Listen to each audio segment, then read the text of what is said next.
Howdy, y'all. Welcome back to another episode of Season 4 of How Can It Be with Allie Johnson and Kara Johnson.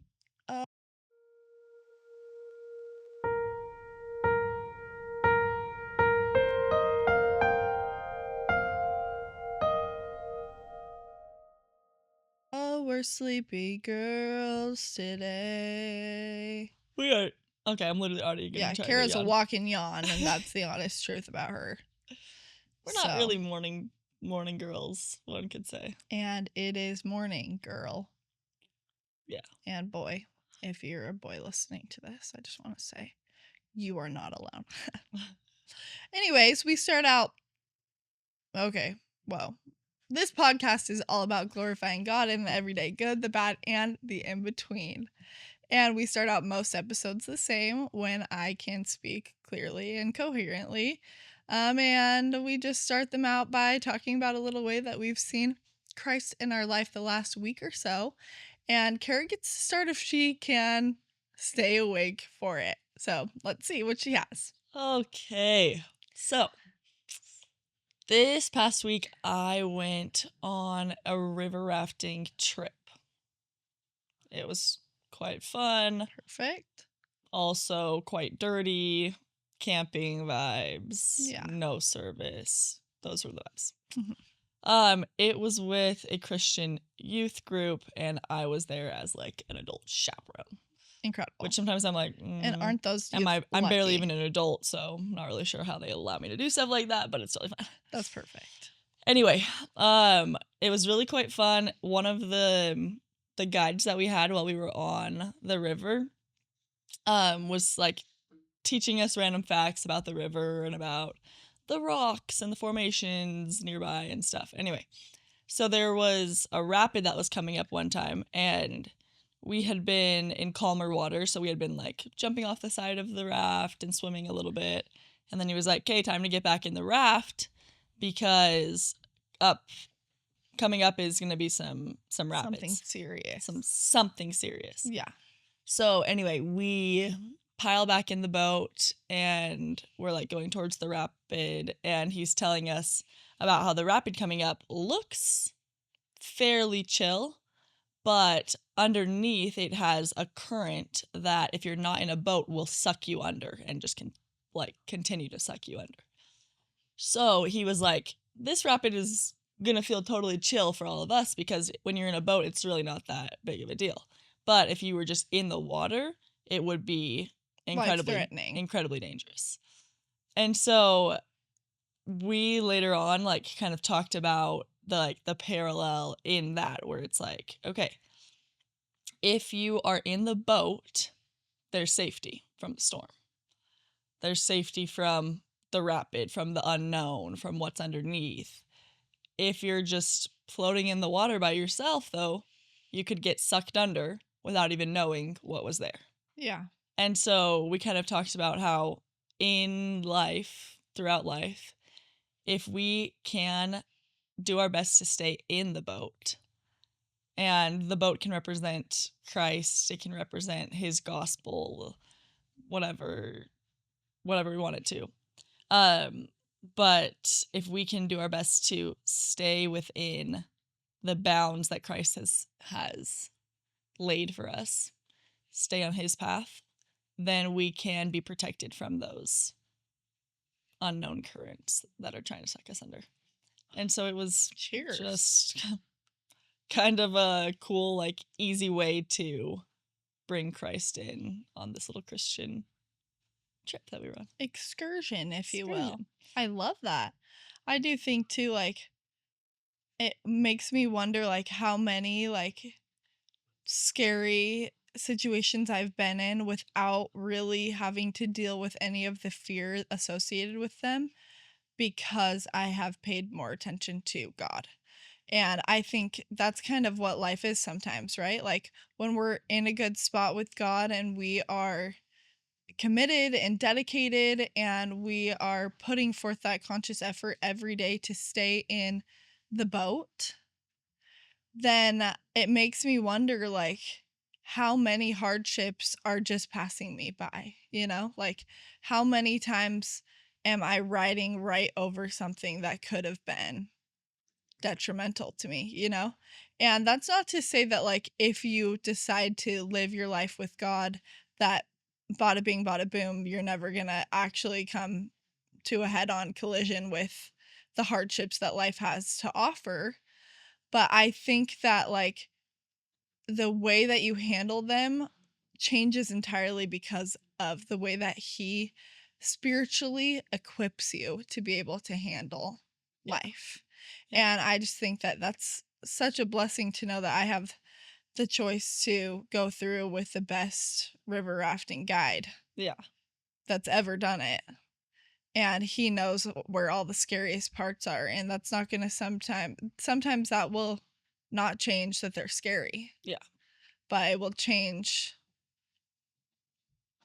the duration of how scary they are or how I am able to get through and all those things. Yeah. So, I liked how you said something like spiritually equipped. yeah. And I was just thinking about like the spiritual equipment that we require in our lives to protect us from danger. Mm-hmm. And just like how if we're playing a sports game, you need the right shoes, you need like pads, what are those called? Like knee pads or whatever, or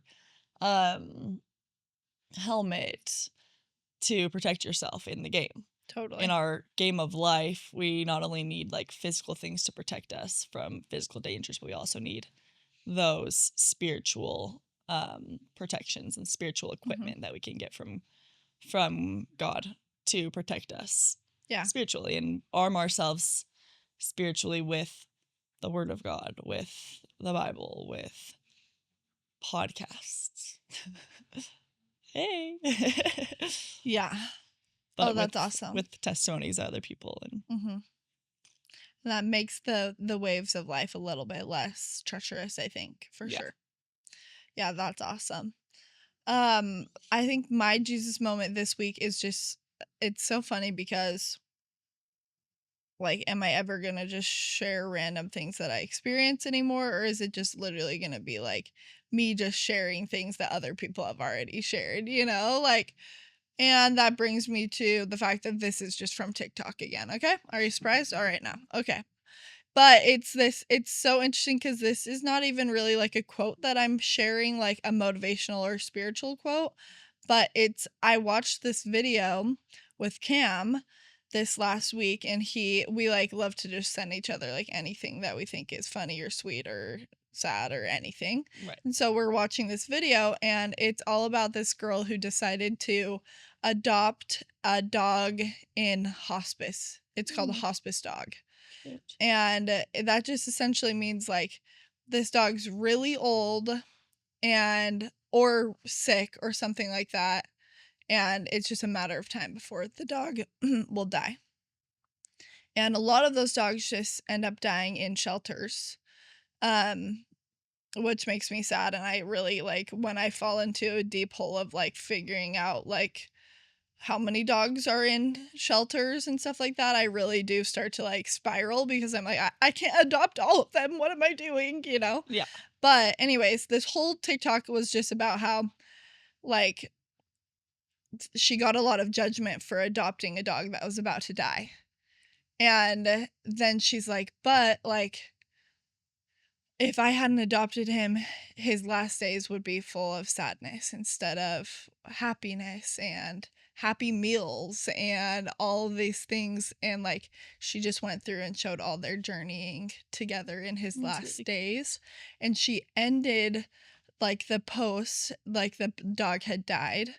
And she ended it by saying, I allowed for my heart to be broken so his could be healed.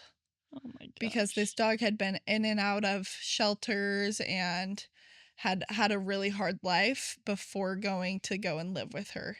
And I literally looked over at Cam and I was like, don't swipe to the next video yet. I have to write this down in my notes. And I just wrote that exact quote, and then I said, crazy how a TikTok about a dog can remind me so much of Jesus. Because that last line, I allowed for my heart to be broken so his could be healed, that is the entire human experience. And I just feel like so grateful to know that like I am that hospice dog, you know? I am a person who's gone through hard times in my life and super happy ones. But I experience a level of healing in my life that I could never, ever know if I did not have my Savior. And if I did not have somebody who loved me enough to let his heart break so that mine could be healed. Yeah. And I just think that brings like a whole new side to the atonement, right? Like we know that he laid down his life for us, and his physical body and his mind was tried to the highest that anybody's could be. And he did everything in his power to be able to guarantee and grant us that salvation that he did. But I think so often I forget that, like, we're told to have like a broken heart and a contrite spirit when we go and approach the Lord. But the only reason why we're asked to do that is because he broke his heart first. And it's so crazy to me that like the added level of depth that puts and adds into the atonement for Yeah. me. Like his mind, his body were broken, but so was his heart. Yeah. And that's a heartbreak that nobody asked him to do, but he did. Yeah. So that we could be healed. So beautiful. And I think it's interesting thinking about the dog in hospice and with his caretaker. And those were probably some of the most painful moments of the dog's life, right? Mm-hmm. He's sick, he's old, whatever. Yeah. But probably some of the happiest as well, because he had that person willing to give of their time and of their heart to make his life easier and better. Yeah.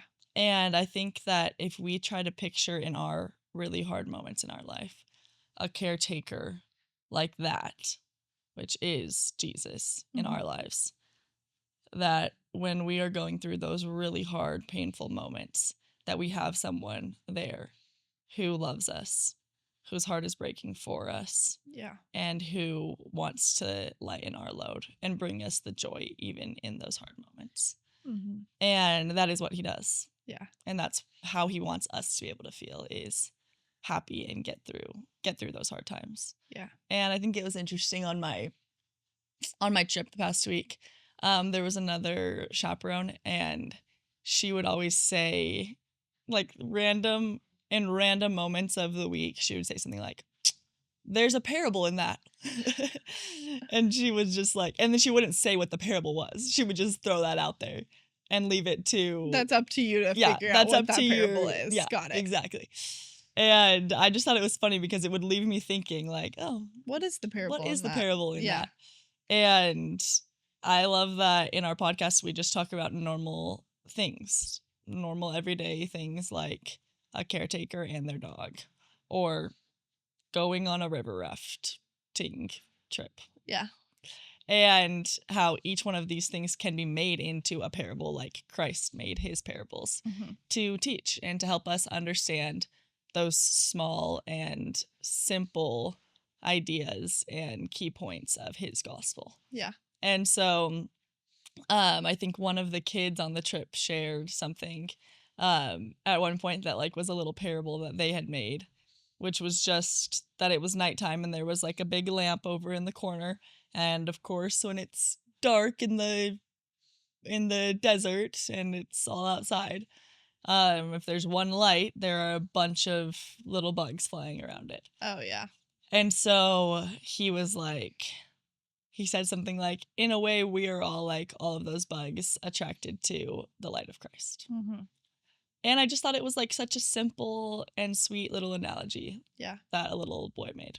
Yeah. Where it's like, just how we're that's something that we see all the time. It's a normal human experience, I think everyone has seen bugs attracted to light and flying around the light. And if we can just channel those little ideas and remind ourselves that we are also the kind of people that are attracted to light. Yeah. And there's no light brighter than Christ. Yeah. And his light. Yeah. And so if we can all gather together and swarm his light, it can make our lives easier. It's easier to see. It's brighter. It's a better experience. And so I just love finding those connections to Christ in the everyday things. Yeah. This is so funny too, because I feel like talking about bugs and light too, like this is making me think of something I saw the other day, which was literally actually gut-wrenching to see, but it was about fireflies. And do you know that they're going extinct? No. Yeah. And it's because I'm upset. they are so confused because there's so much artificial light that they don't think that they need to light up anymore. Oh my And gosh. it just is making me think, like, in the same way that we have the opportunity to be the people that are attracted to light and be like really focused in and choose to surround ourselves around the light of the world, which is God. Like, we also have a duty and a right to keep his light on within us. And I think that's what's so hard about this world right now is there's so many big, bright, and flashy things that make the world seem like our presence in it is not so significant at all. But ultimately, our presence on this earth was worth the most powerful and amazing and perfect man's life. And he laid that down so that we could live. Yeah. And he rose again to remind us that we shouldn't just live. We should light where we go. Yeah. And I just think, like, that was so actually devastating for me. Like, these sweet little fireflies that had this purpose within them to create light that have gotten so confused because of all of the artificial lights in the world that they feel like they aren't needed anymore, and so they just have stopped lighting. Yeah. And I just think that is such an important like message for me to know that like there are always going to be a lot of things that call on my attention in this world. And a lot of things that seem to have a way higher appeal to other people than the light of Christ that's within me. But it was given to me by the brightest light that I could ever know. And so it is my right and my duty to keep that light on within me because it is needed. Yeah. Because it's real. It's not artificial. And I think just like those fireflies, like we need to be careful to not be confused by what seems like has made it seem that there's already enough. There's never enough light. You can never have too much light, especially when it comes to the light of the world. Yeah. What is it called when you if you have a candle that has one of those lids and you put the lid on top of it and it like makes it so the candle extinguishes the fire, the flame? Yeah, but it's like snuffing out a flame or something like that. Snuff? Maybe. Snuff can't be a word. It maybe. Okay. Well, let's call it snuff. I'm gonna look that up. Just make sure it's not something super bad. Okay, that would be great. Anyway, let's just go ahead and say this and hope that this is the right word. But I was just thinking, lots of times snuff. It is awesome. Great job. Freaking cool. I never would have thought of that. Okay. But so many times in our lives with the artificial light of the world, or with other people with other ideas, you can sometimes feel dumb and not feel like you want to share what your thoughts are or whatever. And I was like, in a way, it feels like you're being snuffed by the other ideas and the other opinions of people. Yeah. And so you feel like your light isn't good enough, or your ideas aren't worth sharing, or whatever. And it's that like sense of competition that there is in the world. And just not wanting to be wrong, or not wanting to seem weird, or whatever, you know? Totally. Judgments from other people that make it so that we hold back.